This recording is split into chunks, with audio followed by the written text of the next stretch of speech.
All right, gang. Welcome to the show. All right. Good morning. Good morning, everyone.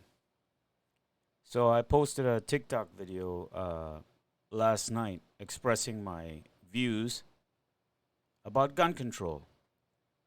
Now, the reason you all need to understand that when I take a position or a stance on something, don't think I don't know the backlash I'm going to get in anything I do in life. But you need to understand something about my temperament and who I am as an individual. I have endured a lot. I have witnessed a lot. I currently go through things that are, phenomenally difficult in life. Of course, now I don't have it as bad as I did in the past. That took a lot of work and a lot of godly grace, a lot of surrendering myself to a higher power, a higher God, something beyond me. Right? That's another topic. We'll get into that at another time. So, because I've had to go through all these tribulations, right?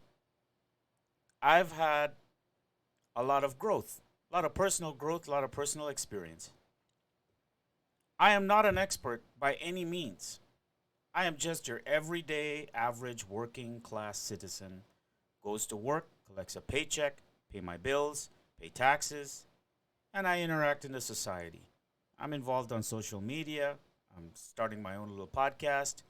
I have a bunch of little businesses that I have creeping up on the side, building myself as an individual, as an entrepreneur, as a human being, right? I have integrated myself into the American way of life, okay? I came to understand what it means to be a citizen of a nation, any nation. I also have a unique perspective on life and things and policies and economics because of the fact that I grew up in three countries. Okay? As a child, I grew up in Trinidad and Tobago, where my father is from, and my ancestry and everything, my foundation, and Venezuela, where my mother is from, which is also part of my foundation. I have experienced three systems of governments, three types. I've witnessed cultures, ideologies. I grew up with a father who was very big on Marxist ideology. He praised Lenin, uh, you know, Karl Marx. He talked very highly of this communistic idea. So as a child, I grew up with that instilled in me.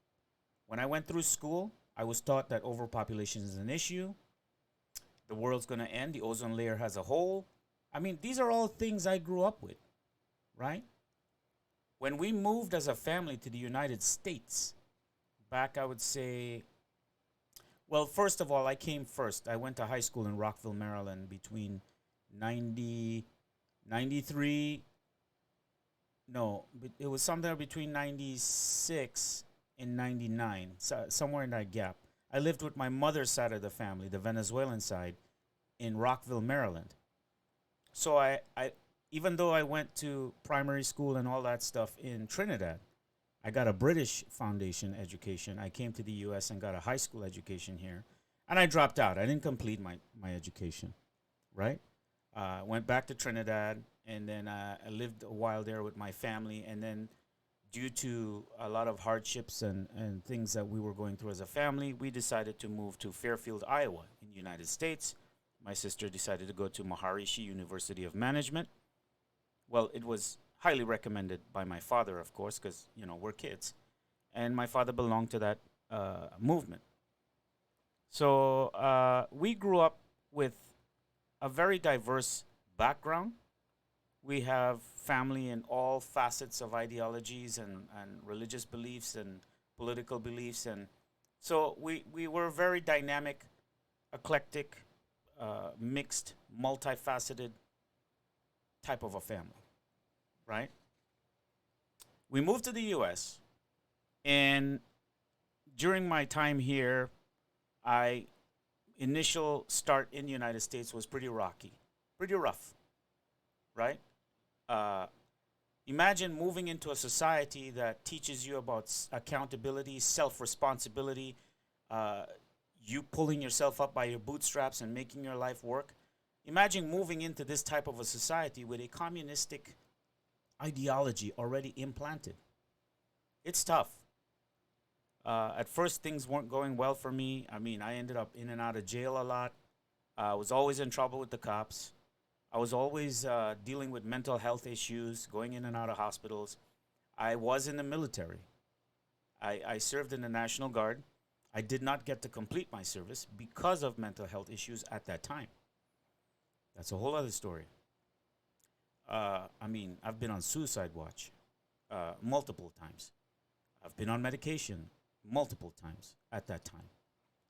Um, Eventually, at some point in my journey, I broke away and started traveling the entire United States. I would pick up these jobs, these rambling jobs. I would pick up contract jobs in fiber optics, in construction, in you name it, whatever technology sector or construction sector I could throw myself into, because I went into the state of like, you know what, I seem to be stuck in mud. I'm not moving or going anywhere. And I still had a little bit of that Marxist communistic ideology thinking in my head, even though I went about working and making money. And every time I would earn my paycheck, I would just give it to friends and family. I never kept anything for me because I felt like, what am I working for? Who am I giving it to? I don't have a family. I don't have kids. I became very idealistic. I started promoting a lot of communist ideas, which at the time I didn't know what they were. Okay? I didn't know. So as I began to travel, I started meeting all different types of Americans, all different types of genres, backgrounds, ideologies, political thinking, you name it, from Democrat to Republicans to libertarians to independent to you name it. And I would get into discourse with a lot of these people, and I would, engage, and I began to learn a lot from people. I also came across a consistent theme about this country that most of you take for granted and don't really understand. And that is, most Americans are really good people. Despite our flaws, despite our many different variations, we're actually very good people as a nation, as a collective, right? Despite this is why I get upset when I see the media portray an America that's not the America I personally experienced. The people you call rednecks, beautiful people. Rough around the edges, but for the most part, beautiful people. Right? I mean, I've met every caliber of human being that this country has to offer. Even people who have been to jail, prison, who came back out and had the most wisest words to offer to me. So, whenever people come at me, inside of me, I'm laughing hard because I'm thinking to myself, this person didn't even take the time to have a conversation with me, to get to know me, to understand me, to ask, well, what is your foundation? What is your history? What is your background? Where did you come from? What did you go through? To understand why I take the positions I take and do what I do. Okay? So I'm going to try my best to do that here now. At least that's what I'm attempting to do right now. But you all need to understand that what's happening in the United States right now, I have seen it before. I grew up in it. The division, the political identity, the push to have people react emotionally with each other rather than having logical, sensible discourse. It's always from a place of emotion and attack. I've seen this before. I've experienced it before. I grew up in it. The tactic of using character defamation to win an argument. See, this is something like a culture war that we're experiencing right now in the United States. Very divisive. And when I began my journey to sort of find myself being classified as a right-winger or a Nazi or a white supremacist, which I've been called every name in the book, I didn't expect to end up here. I didn't start out thinking I was going to be this guy. It wasn't even in my consciousness or anywhere in my vision, but maybe there's a reason I went through the abuse, right? Because everything leads you to the next thing in your life, right? I began having debate or playing devil's advocate or asking questions because I wanted to understand things better. That was just my natural curious mind. I wanted to understand, why did this human being, when I approach a human being, I'm asking the question up front. What is it that makes this human being think the way they do? Look at life the way they do? I inquire. And then I put pieces of the puzzle together, because that's what I'm thinking you're doing with me, right? When we're talking. You're trying to figure out, okay, where is this person coming from? Because then maybe we can have a debate or discussion around that and kind of work our way back and then come up with a solution or find middle ground or agree to disagree or whatever. Maybe I inherited that quality from my grandfather, who was a journalist, and my father, who always loved debate, always enjoyed conversation in his younger days. I remember. So, listen, people. I really do not care if you like me or don't like me. I am on a mission. I have a mission. I see things happening around me that I have witnessed before. And when I speak up or I make a post or I say something, it's to give you shock value. Because I'm hoping in shock value you will approach me and say, hey, why'd you say that thing? Why'd you post that? Oh, how could you say such a thing? And then that opens up a dialogue, right? But that's not where we're at as a society. I notice a lot of the arguments or debates I get into, there's a lot of presumption about who I am when we're talking. They presume, oh, he's a foreigner, or he's an immigrant, or he's a Middle Eastern. What does he know? Or he's from some other part of the world. So what does he know about American culture? I'm more American than you know. There's a presumption that me taking a stance on something or talking about something, that makes me a Nazi or an oppressor or a white supremacist, or I don't know where this logic comes from. Or that if I bring up something, I am empathetic, lack compassion, lack my humanitarian qualities. See, people use all these things, virtue signaling, to hide behind, to pretend as if they care. But they do not care.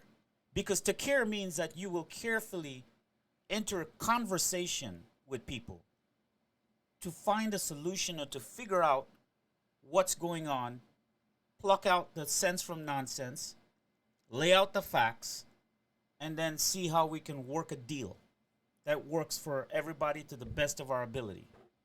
Instead, what's happening now is precisely what the communists laid out in their books. Go read a book. Read any book. Look up books written by Karl Marx, whatever. You choose. And read the tenets of how a society will transition into communism. The thinking is that somehow it will save humanity. Right? But like I said, there's a conflict in me, because when I began studying American civics, understanding the Constitution, Bill of Rights, seeing the sacrifices made by all those who came before me, understanding that I stood on the shoulders of great men and women who fought hard for me to be able to be here, to talk to you in this camera. That's my empowerment. That's where I'm coming from. To have conviction, to know myself, to understand myself, weaknesses, flaws, and strengths, whatever they may be, and to face myself head on. Right? I don't hide behind character defamation when I speak to people or debate with people. I don't hide behind virtue signaling about having compassion and empathy and all that nonsense. Those are all tools and weapons used in conversation and debate to hide behind and avoid discussing the real issues, the real topics, the real bullet points, getting down to the nitty-gritty. So the minute you approach me with insults of intelligence, trying to belittle my character, or call me name calling, you're not getting anywhere except rallying your tribal base. That's it. But good luck. Good luck with that. Bring it, baby. So, anyway, I love this stuff. It tickles me. I enjoy it. And now more than ever, because I see what's going on and because I'm witnessing what's happening, because I'm experiencing all over again like deja vu, I feel that I've been called to action. Called to action to talk to you, to have a conversation with you, to engage with you. That's all. That's it. I'm going to challenge you. You talk to me, I will challenge your ideas down to the nitty gritty. And if it stands up and it holds up, I will bow out and say, the floor is yours. You won. Because I'm representative of the average voting populace. I'm representative of a lot of concerns that's out there in the public.